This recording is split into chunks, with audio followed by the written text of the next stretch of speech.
दिनलाई कसरी खुसी बनाउने भन्ने सोच्दै हुनुहुन्छ? यी टिप्सहरू फलो गर्नुस्, तपाईँको दिन खुसीमा बित्छ। दिन होइन रात पनि खुसीमा बित्छ। पहिलो कुरा, सबैलाई खुसी पार्न छोडिदिनुस्। सबैलाई खुसी पार्न सकिँदैन।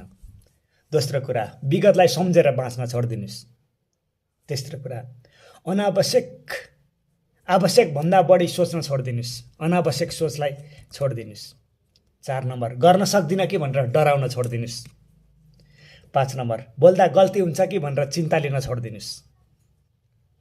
6 नम्बर, अरू सरह नभएला कि भनेर सुर तारिन छोडिदिनुस्। अरू सरह हुनु पर्दैन, तपाईँ आफैमा ठिक हुनुहुन्छ। 7 नम्बर, समयसँग बदलिने कुराको पछि लाग्न छोडिदिनुस्। समयभन्दा पछि परिएला कि अरूभन्दा पछि परिएला कि भन्ने कुराहरूलाई छोडिदिनुस्। यी कुराहरूलाई छोडिदिनु भयो भने तपाईँको दिन सुखमय हुन्छ, रात सुखले निदाउन सक्नुहुन्छ। धन्यवाद।